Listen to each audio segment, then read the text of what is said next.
This video is presented by Western and Southern Financial Group, a game plan for your financial future. Every great team starts with a strong foundation, and your future should too. With life insurance built like a championship roster, Western and Southern helps protect what matters most so you can focus on winning today while planning for tomorrow. Whether you're just starting out your journey, building your dynasty, or ready to retire like a champion, Western and Southern has the right play for your life stage. Visit westernsouthern.com to get your free life insurance quote today. Western and Southern, built to win. The Rams licking their wounds a little bit, coming off of that loss to the Atlanta Falcons. Sean McVay saying that they're playing to win this game. They're locked. They could get the 5 seed. They could get the 6 seed. They're locked into the 6 seed if San Francisco ends up beating Seattle. So there's things that are outside of their control whether they win this game or not. But Sean McVay said, we need to play better football. And I agree. I still think that the Rams are the most complete team in the playoffs. If I was betting on a team to win the Super Bowl, I'd still be betting the Rams. But there's no doubt they haven't been as dominant over the last couple of weeks as they were the beginning of the season, in the middle of the season, so they do have to play better football according to their standards.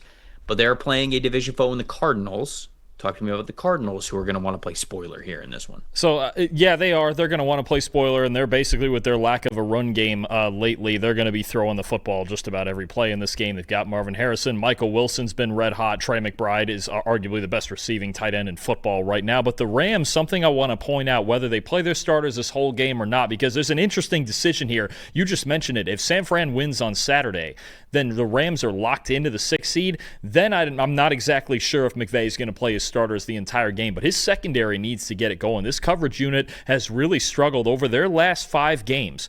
22nd in coverage grade. They've allowed the 4th most passing touchdowns, 24th in yards per attempt allowed, and they have the 3rd most missed tackles in coverage in the NFL over the last 5 weeks. That's really a problem. Obviously, the defensive line is great. Jared Verse, Byron Young, Poona Ford, all those guys up front dominating, but the back 7 just has not been quite the same lately in coverage. They need to find that magic that made them the best coverage team in the NFL through the first 11 weeks of the season. If they don't, then I think you have a problem. When you're talking about playing high-flying offenses like Seattle, like San Francisco, right, like the Bears and what Caleb Williams has shown lately, that's going to be a problem, especially when you're going to play all these games on the road. If they are the 6th seed, their road is going to be probably Philadelphia, and then possibly Seattle, and then either Chicago or San Francisco. They're going to have to play 3 really tough road games, and your defense has to be able to travel. They have to play better in coverage and allow their defensive line to dominate while they're locking things down on the back end. I am not worried about the Los Angeles Rams. I'm really not. When you look at the last 4 weeks, it's been up and down for them. But Dalton, Matthew Stafford has 20 big-time throws. You know who's second in that time span? Trevor Lawrence with 12. This is still one of the most potent offenses in the NFL. Matthew Stafford is still playing at an incredibly elite level. This is still the number 1 rated defense in the NFL so far this season. It's a team that can get home with 4, that trusts their defensive line, that has good linebackers behind him. The secondary's been a little bit up and down, again, as of late, and they need to shore things up there, but they've got the talent like we saw at the beginning and the middle parts of the season. They still have Puka Nacua playing at an insanely high level. All of that is still there for them.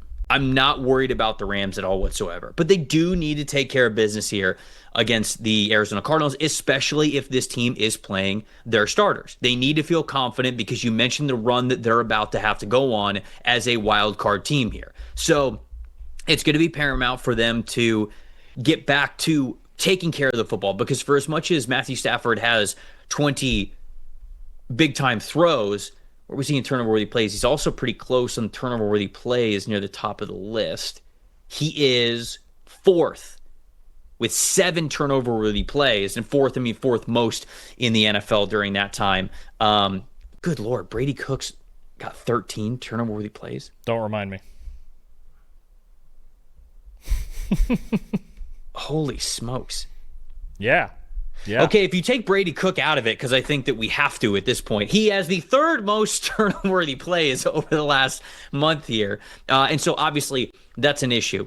He needs to take care of the football a little bit better. The only thing that really might worry me about this situation, Dalton, is he missing because of the back?